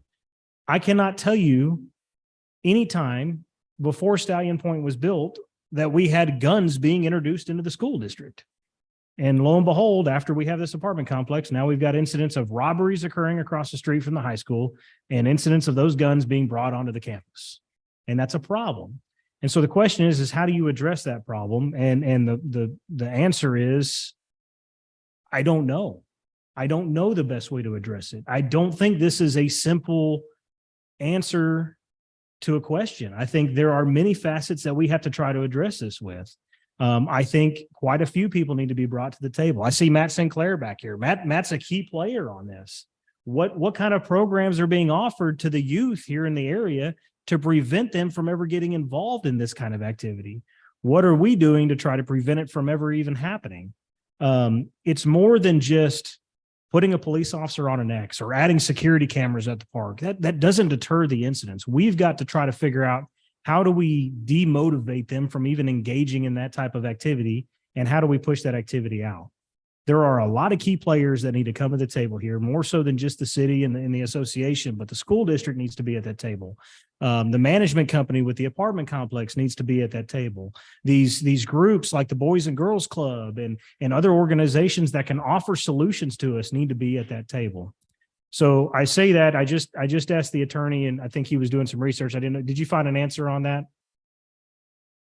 It's there we go. I just emailed it to you. It's in the home rule charter. So Oh, perfect. it's 3 point, I believe it's 3.04 or 3.05. Well, you were quick.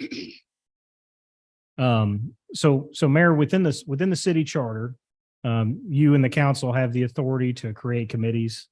That may be something worth considering. I'm not saying let's create one tonight, but I think it's worth discussing while we're discussing this. That committee can be composed of whoever you determine to appoint there. But I think maybe working with the school district, working with the association, working with some of these organizations that can bring solutions to a table, and including one or two council members at that table, I think it may be who of us to look at that avenue and creating a committee to address the violence that we're seeing coming in. It And needs to be far reaching too, correct, Probably need a representative from the apartment complex on it. right. They're there, so. Or police officer. Yeah. So we can definitely work on that. And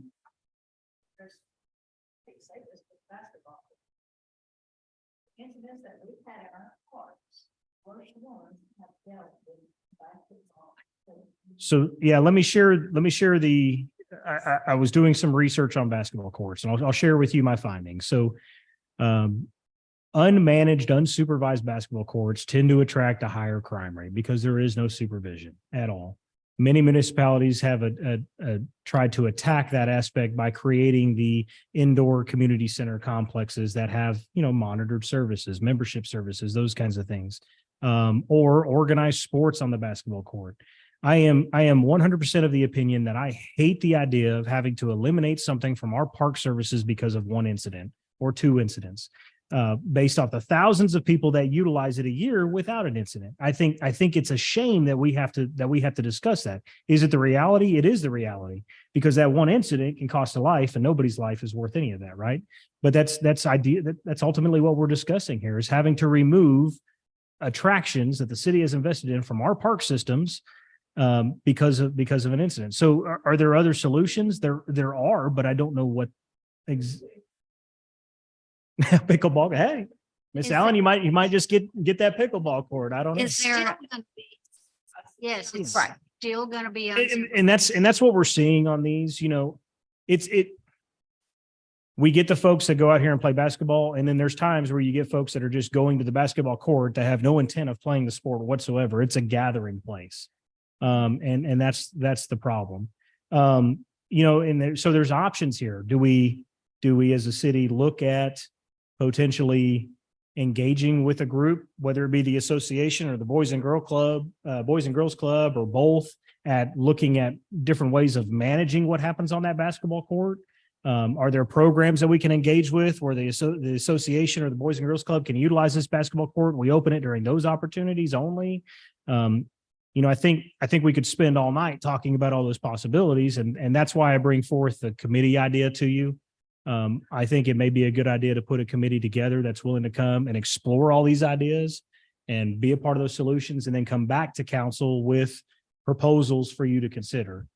Because we can do this as a group like this night after night after night, and I don't know that we'll necessarily get anywhere if we don't have a team of people that are committed to this with the right players at the table, offering the right solutions to bring back a proposal to you. As of right now, today, is there any way that we can close the basketball court as the baseball season happens? I can tell you that as of right now, the mayor has ordered us to close the basketball court until this discussion tonight so that council could determine how you want to move forward. If that's how you want to move forward, I'm fine with that. I will give I the think it association a should key to the close basketball until- court. As the children are using the baseball diamonds, I Sure. think the basketball court I- should be closed. I wanted to make a suggestion during spring baseball, especially because of this occurrence is so recent and it's so fresh, especially in the kids' minds and how scared they are, is to keep it closed for sure during their evening practices at all times, during their games Monday through Saturday. And the evening, we don't want to not interlock with our other cities, associations, and not have games happening here in our city, which we all enjoy because this is what we want. So if we have just certain hours during the day that they remain open to give access to our community that would like to use the basketball courts, maybe have a police officer drive by pretty often, around there.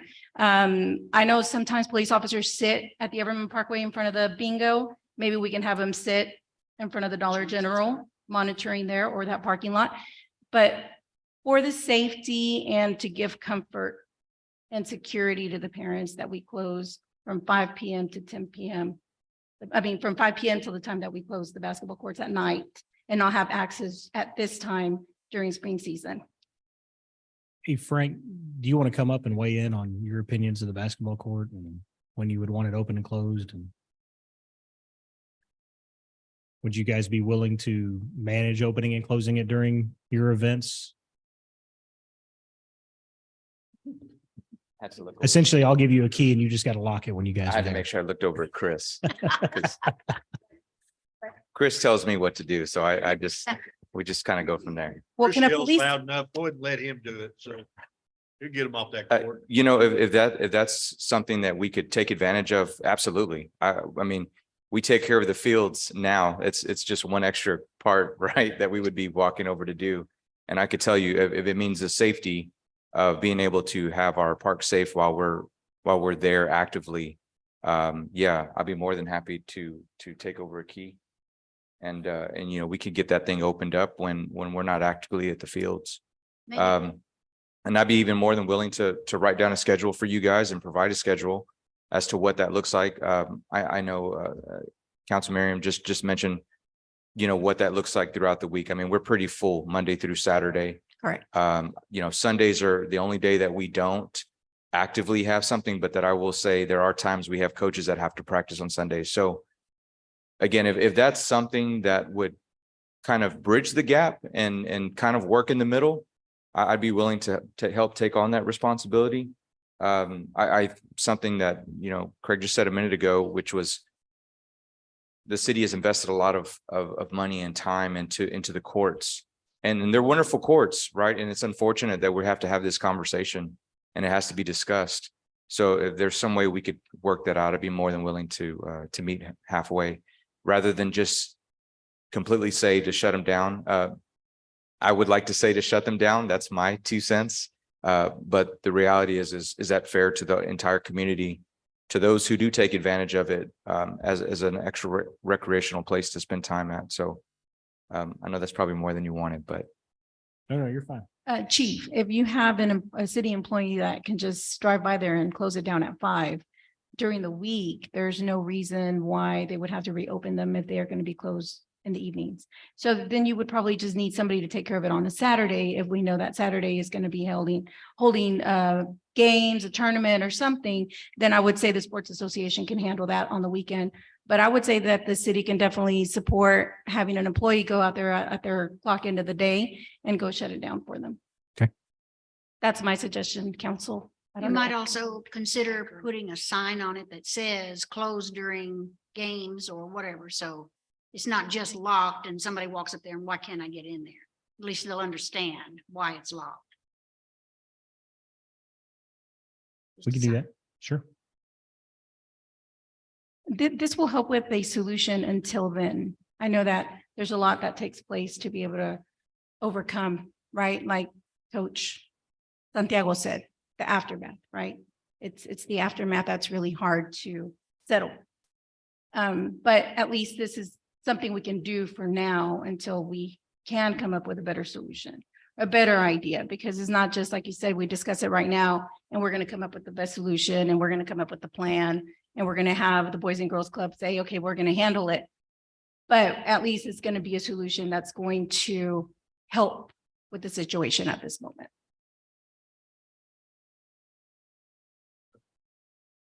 Be thinking of maybe one or two people from your board that may, if we do create this board, which I have feeling we are, then they might be willing to sit on it. And as far as I'm concerned, they don't have to live in the city as long as they're part of the baseball association. Okay. So we're gonna reach out to the school district. Just hopefully I can get the meeting set up with the Fort Worth mayor. Okay. And I've already told Craig when we get there, just let me say my piece. Then we'll be fine, you know, because I'm gonna let her know exactly how I feel about Fort Worth and the way they're treating us. So if we can get that meeting out of the way, then we will move forward with this committee. And like I said, maybe we can get a Fort Worth PD representative on it that they can reach out to their leaders and let them know what they need. I mean, Fort Worth, they're so sparse. There's what, 2 police officers that cover everything between 287 to Grapevine or Granbury Road? Yes. 2 police officers covers that entire area. That's ridiculous. It's unconscionable. It, I mean, we've got a minimum of 2 on a regular basis here.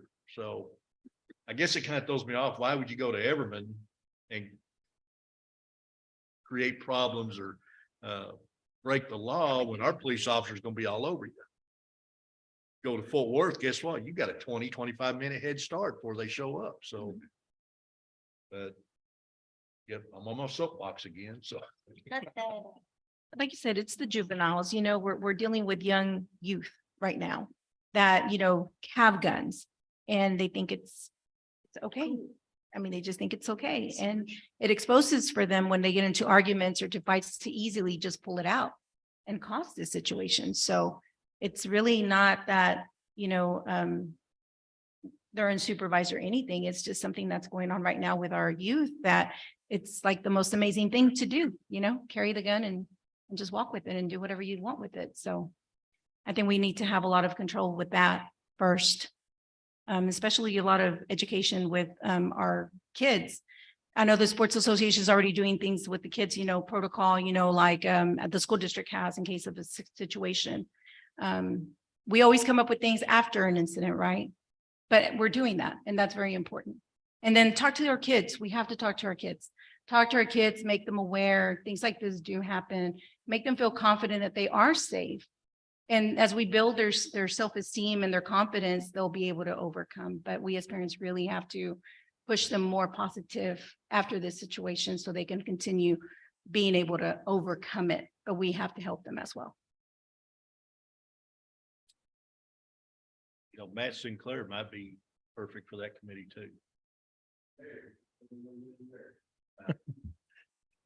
So Mayor, I think that's, and if you want to sit down, I think we're good. Unless you got more to add, did you? You sure? Okay.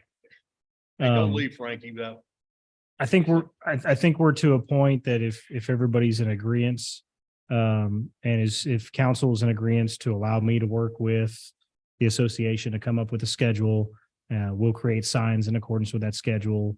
And we'll work out directly with the association on how we're going to manage that. We can make that happen without having to iron out all the ironclad details here, if that's the direction that council wants to go. Second point is if council would like to create a committee going forward, I think we just need the direction. I would recommend no more than 10 members on the committee. I think I've got a pretty good idea of what the purpose of the committee would be and who we would generally like to consider on that committee. If that's a consensus from council as well, then we can work with the attorney's office to get the documents drafted up to create that committee to bring back to you at the next meeting to actually approve that committee. And if Mayor, if you're prepared or any other council members are prepared to make appointments to that committee, be thinking about that because we would probably want to make those appointments at the time that we create the committee as well. So I think it's important to keep those conversations going too, and getting this committee together. But we got to get all parties represented too. So Yes, that may be the holdup. So, right. we need somebody from the school district and John, do you know? I didn't read the charter. Do members of this committee, do they have to be residents of the city? Oh. It's up here. So if you go under article, I believe it's A, boards and commissions, general, it actually says, let me find it. It does say they must be a qualified voter. And essentially what a qualified voter, I believe that means somebody who can vote in Everman's election. So yes, they probably have to be a resident of Everman, but there are workarounds we can develop to maybe create some sort of committee, commissioner, board where it has folks from outside of the community. I'm sure there's workarounds we can develop. Okay, because I think the council would like to consider a member of the school district who may not reside in the city. Right. Fort Worth PD. I'm not sure who from the association would like to. I'm not sure if they would be here, but yeah, if we could develop a workaround there, that'd be nice. there's possibly, they probably live in Fort Worth, so. Right. Yeah, I feel confident we can find a workaround. Okay, great. And unless there's anything else that council feels is unaddressed, Mayor, if we can get consensus on both those items, we'll move forward with it. Got consensus? Yes. Connie? Yes. Okay, yeah, we're good. Okay, did we miss anything? Did we skip over anything? I know there's a lot of people here, so I want to make sure we got some questions answered and we're going in the right direction for everybody. We didn't miss anything, did we? Okay, great. Good. Just to be aware, if they're not playing basketball over there, they're gonna be playing basketball over here. That is and so that's a question, I guess, for council. Do you want both basketball courts to align with the same timelines? The catch is going to be, there's nothing happening over here when we'll close the court.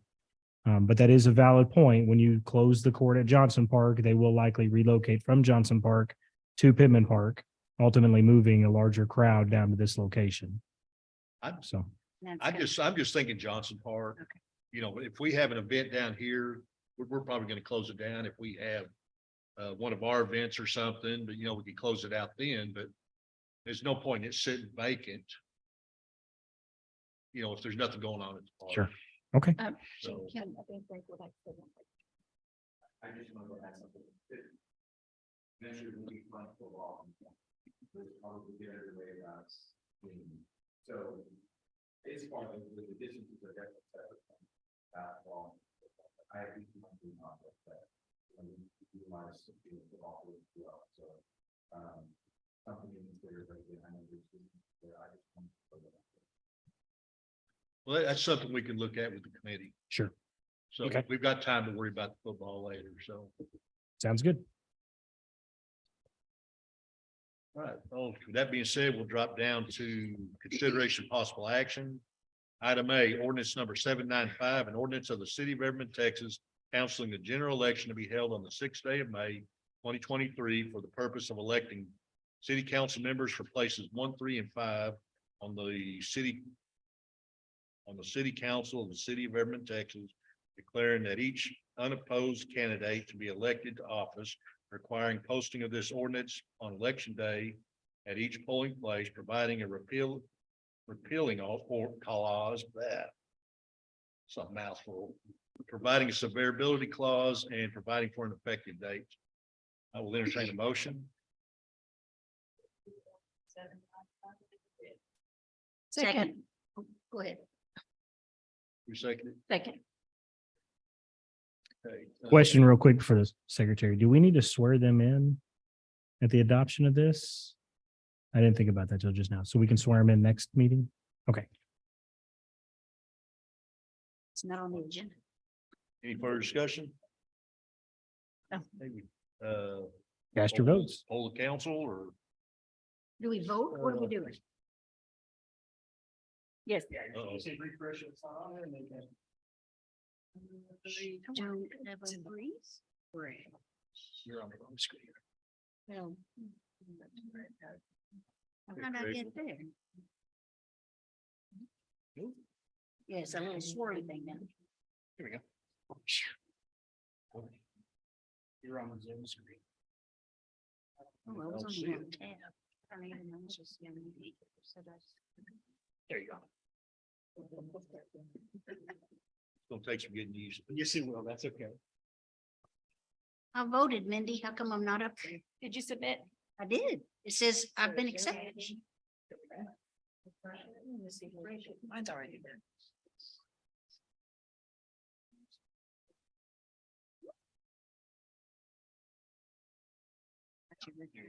Did you from the screen? Oh, there it goes. Ugh. Howdy.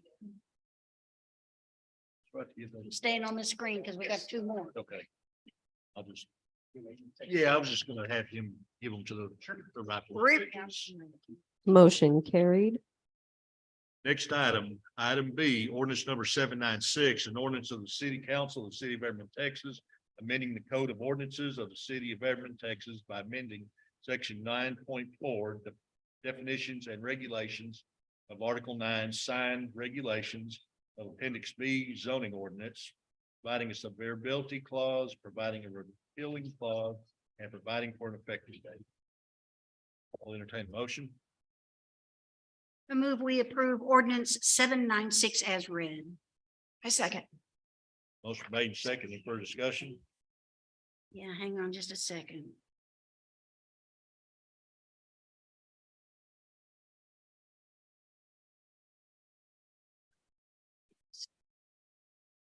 I think it's a couple of points that I can talk to Chief about afterwards. So I'm good. Any further discussion? Okay, if everybody please vote. We have, I'm not on 796. Refresh. I don't have refresh. Oh.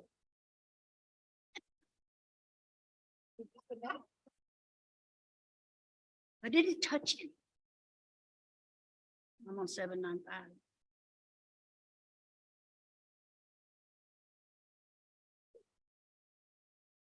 Please. There I am. I don't know what he did. Motion carried. I'm not touching it. Is that everybody? Yes, motion carried. Okay, next item, item C, resolution number 2023-03-01, a resolution of the city council of the city of Everett, Texas, awarding a contract to Whirlix Designs Incorporated for the Clyde Pittman Park Inclusive Playground in amount not to exceed $114,851, authorizing the city manager to execute said contract and providing an effective date. We'll entertain a motion. I move we approve resolution 2023-03-01 as read. Second. Motion made second. Any further discussion? Yes, did we have a picture of what the playground is supposed to look like? Did There you- was initially a concept design that we shared a while back. I'm trying to see if it's in any of the, Yeah, I can't remember if you gave it to contract us during the documents. meeting or in a package. Yeah, I can get this from them. It is the same company that provided us with the concept that won the bid. So it is Worlex. Again, this is funded entirely through CDBG funds, through the coronavirus portion of those funds. So there's no contribution from general fund or on the city's behalf of this. This was awarded entirely from CDBG. Yeah. And it is an inclusive playground, which will be one of the only cities in South County with an inclusive playground. So that's a benefit as well. I don't see the draft design here, but I can certainly share that with you as soon as I get it from That's Worlex. Any other discussion? Yes. Yeah, the concept design. Yeah, it had park equipment on their design specifically for, anybody with any kind of disabilities, autistic, those things. There were some pretty neat equipment included. Any other discussion? Please vote.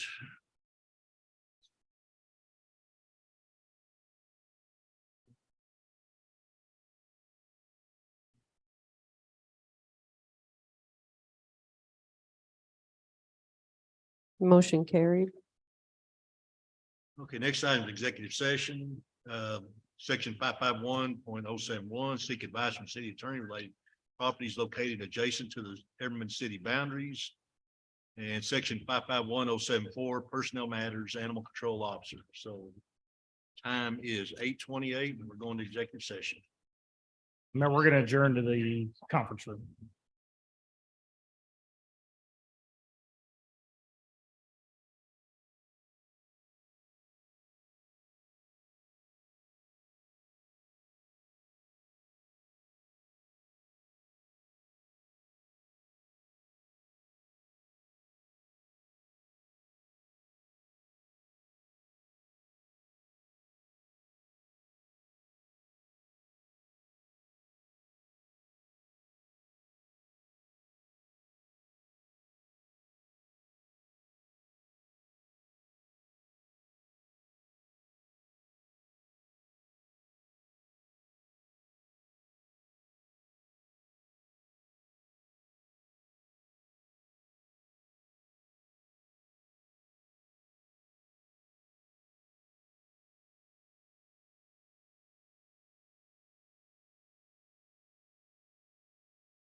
21, 22, 23, Thank you for the 22, 20.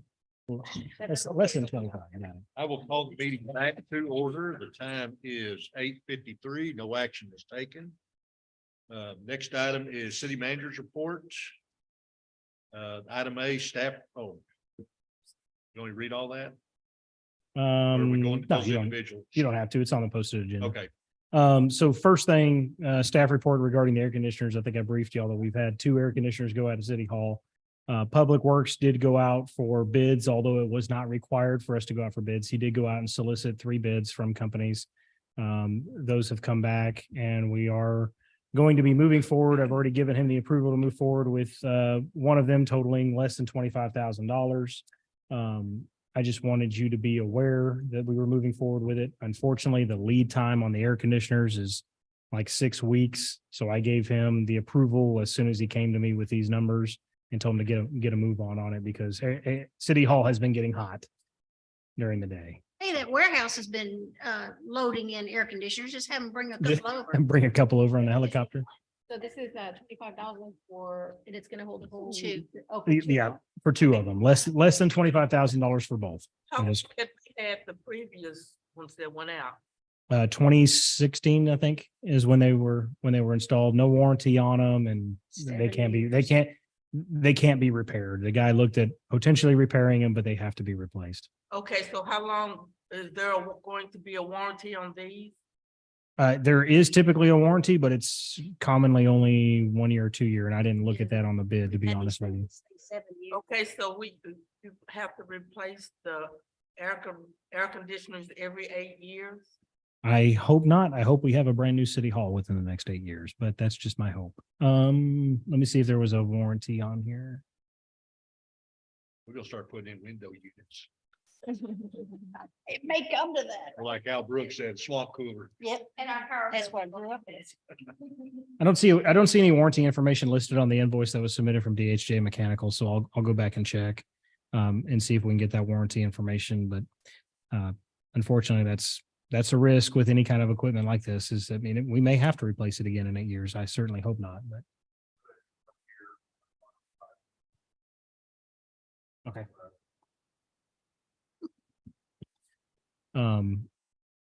Next, I just wanted to let everybody know that the Everman Police Department was able to acquire 2 4-wheelers, ATVs, and 2 bicycles. This was through a donation from the Friends of the Everman Police.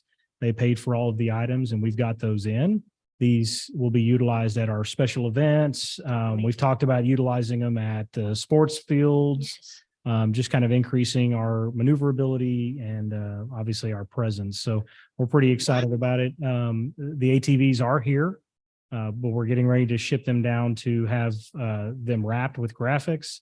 And then we've got the lights that we'll put on them and we'll once they're complete, we'll get them up here to show them off to you so you can take it for a spin if you'd like. So we already have a couple? No, all the ones that we've utilized at all of our events have been privately owned or company owned that were loaned to us for the event. We haven't owned any outright by the city. So these will be our first 2. Awesome. And do we have a shed to store them in? I'm sorry, say again.